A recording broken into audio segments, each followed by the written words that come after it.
Okay, students, now next point. Okay, let's switch to that next point.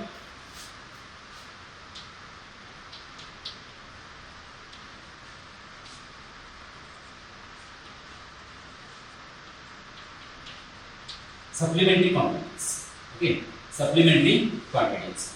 Now see, apart from that fundamental quantity and derived quantity, there is one more category of the quantities, physical quantity. Okay, that is supplementary quantities. See, there are two quantities which are categorized as a supplementary quantity. Those two quantities are actually not from the physics; they are from the mathematics. They are mathematical quantities, but in physics we need them. We use them frequently. Okay, so we have categorized them differently.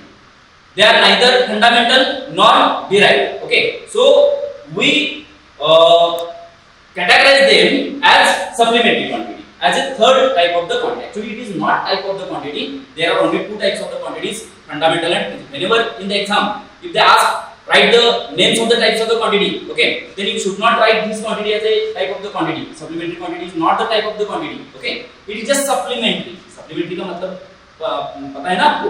Supplementary है, मतलब वो main नहीं है. Okay, just वो हमें कभी कभी हम उसका यूज करते हैं, इसलिए उसको हमने कैटेगराइज किया है, उसको हमने डिफरेंट नेम दिया है. ओके, लेकिन मेन स्ट्रीम में वो नहीं है. ओके, वो फंडामेंटल भी नहीं है और डेराइव्ड भी नहीं, क्योंकि वो एक्चुअली फिजिक्स में नहीं है. ओके, वो मैथमेटिकल क्वांटिटीज है. ओके, इसलिए हमने उसको डिफरेंट नेम दिया है. तो एग्जाम में जब भी आपको पूछा जाएगा कि right the names of the types of quantities, then only you have to write two types of the quantities, fundamental and derived. This should not be written in the type of the quantity. Okay, ये type नहीं है, ये different है. Okay, तो जो दो quantities हैं जिनको हम supplementary quantities बोलते हैं, वो है, उसमें पहला है plane angle. Okay, और दूसरा है solid angle.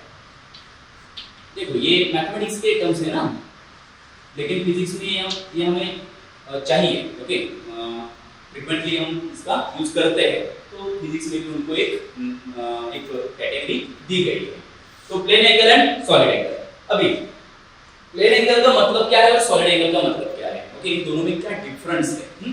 देखो, up to the 10th standard whatever angle you have studied that is plane angle. Okay, 10th standard तक आपने जो भी एंगल पढ़ा है, ओके, एंगल तो आपने पढ़ा है मैथमेटिक्स में, ज्योमेट्री में. ओके, तो जो भी एंगल आपने पढ़ा है वो एंगल है plane angle. Okay, how plane angle is formed? By using two rays, by using two lines. Okay, दो लाइंस होते हैं जो एक दूसरे से मीट करती है एक जगह पर. ओके, जिस जगह पर वो एक दूसरे को क्रॉस करती है, एक दूसरे को मीट करती है, उस जगह पर एक एंगल बन जाता है. ओके, तो उसी एंगल को हम बोलेंगे प्लेन एंगल. ओके, क्यों प्लेन एंगल? देखो, ये एंगल एक प्लेन में बना हुआ है, बोर्ड के प्लेन में एंगल बना हुआ है. ओके, तो इसको थर्ड डायमेंशन की जरूरत नहीं है. This is not 3 dimensional angle, this is actually 2 dimensional angle. Okay, ये जो एंगल है प्लेन में बना है, 2 डायमेंशनल है. इसको विड्थ की कोई जरूरत नहीं है, इसका कोई विड्थ नहीं होता है. ओके, तो ये प्लेन में बना हुआ, इसलिए इसको बोला जाता है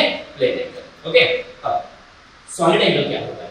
ओके, तो देखो, आपने शायद जोकर की टोपी देखी होगी. जोकर तो आपको मालूम है, उसकी टोपी भी मालूम है आपको. ओके, उसकी टोपी आपने देखी होगी.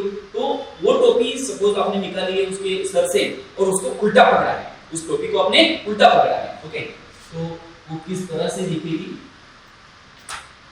देखो, ये जोकर की टोपी होगी. ओके, इस तरह से अंदर से ये फॉलो होगी ना. 3 डायमेंशनल है, this is not plane, this is 3 dimensional. Okay, निकालने की भी कोशिश करता हूँ, मेरी ड्राइंग तो इतनी अच्छी नहीं है. 3 डायमेंशनल लगता है कि देखो आपको, तो ये राउंड होगी, 3 डायमेंशनल होगी. ओके, और इसमें अगर आप हाथ डालेंगे तो हाथ जाएगा अंदर से. ओके, अंदर से ये होलो होगी. तो अंदर हाथ डालकर अगर आपने यहां तक हाथ लाया तो आपको यहां एक कोण लगेगा. ओके, एक एंगल बना हुआ मालूम पड़ेगा. एक एंगल यहां अंदर से, एक एंगल यहां बना होगा. ओके, तो वो जो एंगल है ना, वो प्लेन नहीं होगा, 2 रे से नहीं. जोकर की टोपी कोई 2 लाइन से नहीं बनी होती, वो सरफेस से बनी होती है. ओके, तो उसके बॉटम में जो एंगल बना हुआ होता है वो भी एक सरफेस से बना हुआ होता है. एंगल तो होता है वहां पर, लेकिन वो लाइन से नहीं बना होता, वो प्लेन नहीं होता, वो राउंड होता है. ओके, तो वो जो एंगल यहाँ बना है वो 3 डायमेंशनल है क्योंकि वो सरफेस से बना है। ओके, तो उसी एंगल को हम बोलेंगे सॉलिड एंगल। इसी एंगल को हम बोलेंगे सॉलिड एंगल। तो प्लेन एंगल क्या होता है, सॉलिड एंगल क्या होता है। ओके, अभी सपोज ये जो पेपर है इसको अगर मैंने इस तरह से इसका शेप अगर चेंज कर दिया, कुछ तो हम करेंगे इसका।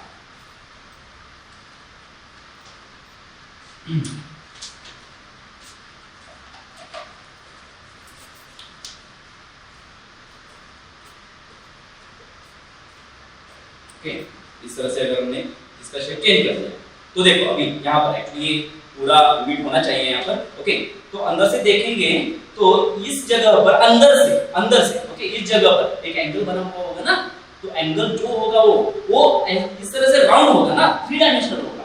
तो उसी एंगल को अंदर जो एंगल बना हुआ है इस जगह पर, ओके, उसी एंगल को हम बोलते हैं सॉलिड एंगल। ओके, और जो 2 लाइन से बना हुआ होता है, सिर्फ एक प्लेन में बना हुआ होता है, ओपन होता है वो, उसे हम बोलते हैं प्लेन एंगल। ओके, और ये ओपन नहीं है, क्लोज्ड है। ओके, सारे बाजू इसके बंद है, हम बाहर से नहीं देख सकते उस एंगल को, उसे देखने के लिए अंदर से देखना पड़ेगा। ओके, तो वो एंगल बना हुआ हमें मालूम पड़ेगा। ओके, तो वो जो एंगल है जो क्लोज्ड है, सरफेस से बना हुआ है, 3 डायमेंशनल है। ओके, उसी एंगल को हम बोलते हैं सॉलिड एंगल। ओके, तो सॉलिड एंगल क्या है और प्लेन एंगल क्या है आपको पता चल गया। अभी और एक बात, प्लेन एंगल और सॉलिड एंगल इनके कुछ फॉर्मूले हैं। ओके, तो फॉर्मूले क्या है अभी देखो, सपोज कि ये एक सर्कल है। ओके, एक सर्कल है, सर्कल नॉट स्फीयर, सर्कल भी क्या, सर्कल और स्फीयर में क्या डिफरेंस होता है, सर्कल होता है 2 डायमेंशनल और स्फीयर होता है 3 डायमेंशनल। सर्कल तो सिर्फ एक प्लेन में बनता है ना, ओपन होता है, ये ओपन है। ओके, लेकिन स्फीयर क्लोज्ड होता है, इस तरह से होता है स्फीयर। ओके, तो सर्कल जो ये सपोज सर्कल है इसका एक रेडियस मैंने यहां निकाल दिया, दूसरा रेडियस सपोज मैंने यहां निकाल दिया। ओके, तो ये 2 रेडियस मिलकर यहां एक कोण बनाती है। ओके, एक एंगल बनाती है। तो वो जो एंगल है, ओके, वो एंगल कौन सा एंगल कहा जाएगा, प्लेन एंगल कहा जाएगा। क्यों प्लेन एंगल, क्योंकि ये प्लेन है ना, 2 लाइन से मिलकर ये एंगल बन रही है। ओके, तो इसको बोला जाएगा प्लेन एंगल। तो ये प्लेन एंगल जो होती है वो थीटा से इंडिकेट की जाती है, थीटा से। थीटा जब एंगल बड़ी होती है तो थीटा से इंडिकेट करेंगे, अगर एंगल बहुत ही छोटी है ओके तो उसे डी थीटा से इंडिकेट की जाती है। इस डी का मतलब होता है, ये डी इंटू थीटा नहीं है, डी थीटा एक ही सिंबल है। डी का मतलब होता है कि जो थीटा बना हुआ है वो बहुत ही छोटा है, इस तरह का एंगल बना हुआ है, तो बहुत छोटा एंगल बना हुआ है ना यहाँ पर, तो इसको हम थीटा नहीं इंडिकेट करेंगे, इसके लिए हम सिंबल यूज करेंगे डी थीटा। ओके, तो सपोज करो कि डी थीटा एंगल यहाँ पर बना हुआ है, एक्चुअली ये एंगल बड़ा है तो इसको हम डी थीटा नहीं बोल सकते, थीटा बोलेंगे, लेकिन आपको अच्छी तरह से डायग्राम दिखने के लिए ये एंगल मैंने बड़ी बनाई है। ओके, लेकिन सपोज करो ये एंगल एक्चुअली छोटी है, तो ये जो होगा ना, ये लेंथ, इसको हम आर्क बोलेंगे ना, तो यहां से लेकर यहां तक सपोज इसको हम S इंडिकेट करेंगे इसको। ओके, तो S क्या हो गई, आर्क की लेंथ हो गई, arc length. Okay, this length is called as arc length, this is radius of the circle. Now from the geometry one formula you know that S is equal to arc length is equal to radius into angle, S is equal to R into theta, R into d theta. Okay, so that angle can be given by d theta is equal to S upon R. Okay, तो plane angle का formula क्या है, plane angle is equal to arc length divided by radius, arc length divided by radius, ये होगा plane angle का formula. Okay, अभी suppose करो कि ये जो सर्कल है वो सर्कल नहीं, ओके, वो एक स्फीयर है, वो एक स्फीयर है।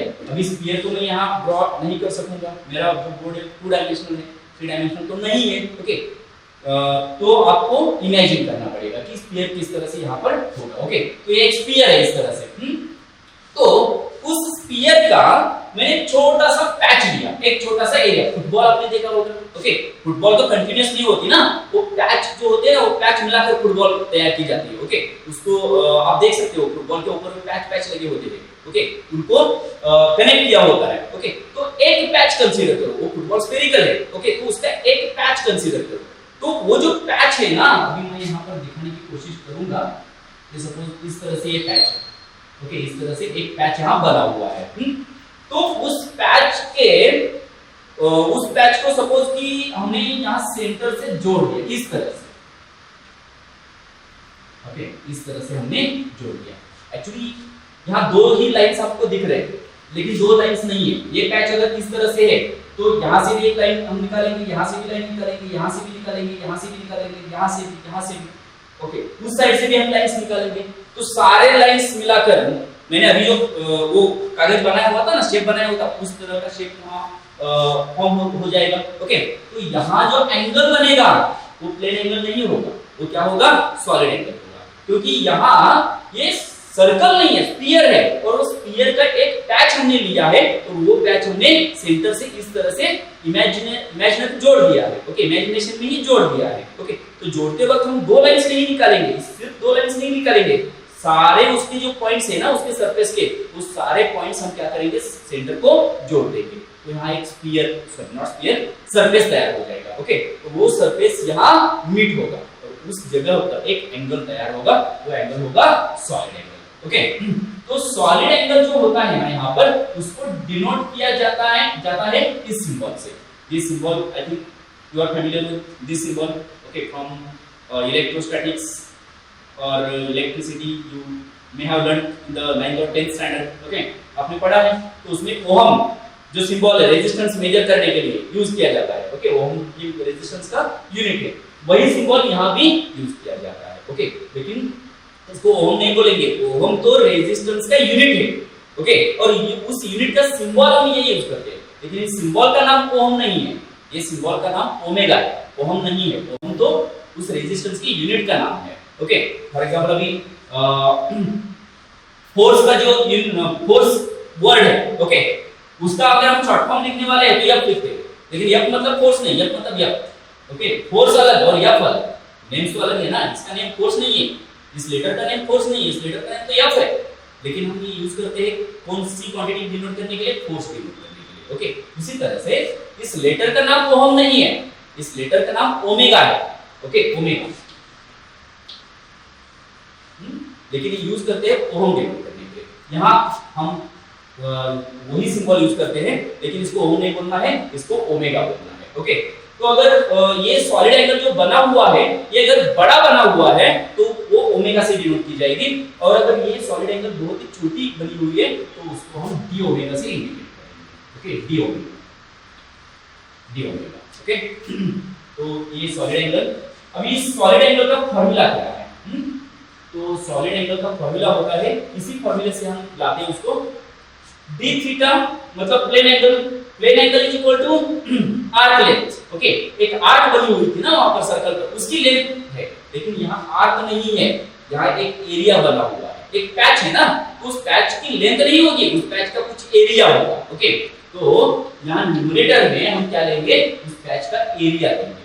यहाँ हमने क्या किया था, उस आर्क की लेंथ ली थी, लेकिन यहाँ लेंथ नहीं लेंगे, उसका एरिया लेंगे। ओके, तो उसको DA बोलेंगे। Why DA? Not only A. Okay, हम A से एरिया नहीं डिनोट कर रहे हैं, DA से, क्योंकि हम कंसीडर कर रहे हैं कि वो जो पैच है बहुत छोटा है। ओके, और एंगल भी बहुत छोटा बना हुआ है, तो पैच अगर बहुत छोटा है तो उसका एरिया भी छोटा होगा। ओके, तो छोटा जो है ना उसको डिनोट करने के लिए D सिंबल यूज किया जाता है फिजिक्स या मैथमेटिक्स में। ओके, तो DA, और जो डिनोमिनेटर में यहाँ रेडियस है, ओके, तो यहाँ रेडियस का स्क्वायर लिया जाता है, रेडियस का स्क्वायर लिया जाता है। तो solid angle is equal to area of the surface, okay, whose solid angle we are going to measure, area of the surface divided by radius square। उस स्फीयर का जो रेडियस है उसका स्क्वायर हम लेंगे। एक्चुअली रेडियस मतलब क्या है, वो जो स्फीयर है ना, वो जो पैच है ना जिसका सॉलिड एंगल हम मेजर कर रहे हैं, वो पैच और सेंटर में से जो डिस्टेंस है ना, इनके बीच जो डिस्टेंस है, वो डिस्टेंस मतलब रेडियस होता है। ओके, तो ये डी ओमेगा का फॉर्मूला हो गया। अभी नेक्स्ट पॉइंट देखो, आपको मालूम हो गया कि plane angle actually supplementary quantities क्या है, दो सप्लीमेंट्री क्वांटिटीज है, एक प्लेन एंगल है और दूसरा सॉलिड एंगल है। ओके, फिर प्लेन एंगल का मतलब क्या है, सॉलिड एंगल का मतलब क्या है, आपको मालूम हो गया। ओके, फिर उसके बाद प्लेन एंगल का फॉर्मूला क्या है और सॉलिड एंगल का फॉर्मूला क्या है। ओके, वो भी हमने पढ़ लिया। अब एक बात और रह गई है इसमें, वो है इस प्लेन एंगल और सॉलिड एंगल की यूनिट्स क्या है, एसआई यूनिट्स क्या है। ओके, अभी देखो फिजिक्स में हम जब भी कोई नई क्वांटिटी, फिजिकल क्वांटिटी पढ़ते हैं ना, तो कंपलसरी उसके दो चीजें हम पढ़ते हैं। एक उसका एसआई यूनिट क्या है, जब भी नई क्वांटिटी आएगी आपके टॉपिक में, तो जब भी नई क्वांटिटी इंट्रोड्यूस होगी ना, तो क्वांटिटी क्या है वो पढ़ने के बाद उसकी एसआई यूनिट क्या है वो भी हम पढ़ेंगे, कंपलसरी पढ़ेंगे। उसका एसआई यूनिट आपको पता होना ही होगा। ओके, तो उसका एसआई यूनिट हम पढ़ेंगे और दूसरा डायमेंशन हम पढ़ेंगे। डायमेंशन क्या है वो नेक्स्ट पॉइंट में आपको पता चलेगा, वो भी हम पढ़ते हैं हर एक यूनिट का। जब भी नई क्वांटिटी आपको हम बताते हैं, तो क्वांटिटी क्या है बताने के बाद उसका एसआई यूनिट क्या है और उसके डायमेंशंस क्या है वो भी हम बताते हैं, वो आपको मालूम होने चाहिए। ओके, तो एक दो नई क्वांटिटी यहाँ पर आ गई है, प्लेन एंगल और सॉलिड एंगल, उनकी एसआई यूनिट हमें बताने पड़ेंगे। तो एसआई यूनिट, प्लेन एंगल का एसआई यूनिट है रेडियन। प्लेन एंगल हम मेजर करते हैं रेडियन में। अभी आप बोलेंगे हम रेडियन में तो हमने कभी मेजर नहीं किया है, 10th तक हमारे शिक्षकों ने हमें बताया है कि एंगल किसमें मेजर करते हैं, डिग्री में मेजर करते हैं। हम बोलते हैं ना 90 डिग्री 60 डिग्री एंगल, तो हम अभी तक हमने तो एंगल किस में मेजर किया है, डिग्री में मेजर किया है। ओके, तो डिग्री में भी मेजर करते हैं, लेकिन वो जो डिग्री है ना वो एक्चुअली प्रैक्टिकल यूनिट है। ओके, मैंने बताया ना टेम्परेचर के बारे में कि टेम्परेचर हम केल्विन में तो कभी मेजर नहीं करते, हम मेजर करते हैं डिग्री सेल्सियस में। ओके, तो degree Celsius actually practical unit है, हम यूज कर सकते हैं। लेकिन जब भी आप एसआई यूनिट में आंसर बताना चाहते हो, तो आपको डिग्री सेल्सियस में बताकर नहीं चलेगा, आपको बताना पड़ेगा केल्विन में। ओके, वो टेम्परेचर केल्विन में बताना पड़ेगा। उसी तरह से जब भी आप एंगल को एसआई यूनिट में बताना चाहते हो, तो आपको डिग्री यूनिट यूज करके नहीं चलेगा, आपको यूज करना पड़ेगा रेडियन। ओके, तो इसका एसआई यूनिट है रेडियन और इसका सिंबल है, सिंबल भी होगा हर एक यूनिट को। ओके, तो उसका सिंबल है RAD, रैड, लेकिन इसको रैड नहीं बोलेंगे, रेडियन ही बोलेंगे। जब हम पढ़ेंगे ना, इसको रीड करेंगे, तो रीड करते वक्त इसको रेडियन ही रीड करना है, इसको भी रेडियन ही रीड करना है और इसको भी रेडियन ही रीड करना है, रेड नहीं बोलना, रैड नहीं बोलना है। ओके, अभी solid angle. Okay, solid angle जो हम मेजर करते हैं वो स्टेरेडियन में मेजर करते हैं। सॉलिड एंगल हम स्टेरेडियन में मेजर करते हैं, ये इसका एसआई यूनिट है और इसका सिंबल होता है small s small r। Okay, अब इसको कैसे रीड किया जाता है, SR नहीं रीड करना है, इसको भी रीड करना है स्टेरेडियन, ऐसे ही रीड करना है। अभी मास का जो यूनिट है ना केजी, हम कभी-कभी बोलते हैं 4 केजी 3 केजी, ठीक है, बोलने के लिए तो ठीक है 4 केजी 3 केजी, लेकिन एक्चुअली टेक्निकली अगर देखा जाए तो इसको केजी नहीं बोला जाता, इसको किलोग्राम ही बोला जाता है। रीड करते वक्त इसको किलोग्राम ही रीड करना पड़ता है, लेकिन हम सिंपलिसिटी के लिए केजी बोलते हैं। ओके, तो यहाँ बिल्कुल नहीं बोलना है ऐसा, यहाँ बोलना है स्टेरेडियन। ओके, रीड करते वक्त पूरा रीड करना है उसको, ठीक है।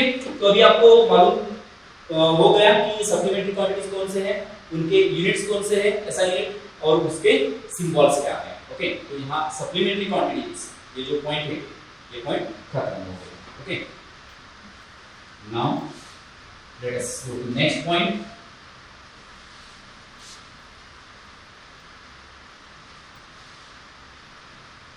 देखो बच्चों, जो भी मैं पढ़ा रहा हूँ, ओके, उसमें अगर कोई आपको दिक्कत आ रही है, समझ में कुछ नहीं आ रहा है, ओके, तो आप मुझे फोन कर सकते हो या व्हाट्सएप पर मैसेज भी कर सकते हो। ओके, अगर कोई पॉइंट आपको, बहुत लोगों को अगर कोई पॉइंट समझ में नहीं आया है, बहुत सारे लोग ऐसे हैं कि जिनको ये पॉइंट समझ में नहीं आया है, तो वो पॉइंट मैं फिर से एक नए वीडियो में टीच करूंगा और वो वीडियो अपलोड कर दूंगा। ओके, अगर लेकिन एक या दो स्टूडेंट्स हैं कि जिनको समझ में नहीं आया है, तो उनको पर्सनली वो मैं समझा दूंगा, लेकिन बहुत सारे स्टूडेंट्स को अगर समझ में नहीं आया है तो मैं वो फिर से ओके क्या करूंगा, पढ़ाऊंगा एक नए वीडियो में। ओके, तो आप जरूर बता दीजिएगा कि समझ में आ रहा है या नहीं, नेगेटिव पॉजिटिव कोई भी हो आप मुझे बता दीजिएगा, व्हाट्सएप पर मैसेज कर दीजिएगा कि आपको समझ में आ रहा है या नहीं आ रहा है।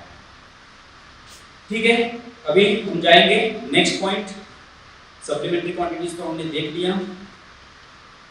ओके, एक और चीज यहाँ रह गई है, एक छोटी सी नोट हमने हमारे एक बुकलेट में दी है। ओके, तो नोट भी क्या है देखेंगे, एक्चुअली यूनिट का कन्वर्जन है उस नोट में। ओके, तो उसमें जस्ट दिया गया है द ब्लेड एंगल सबसे, हाँ ठीक है।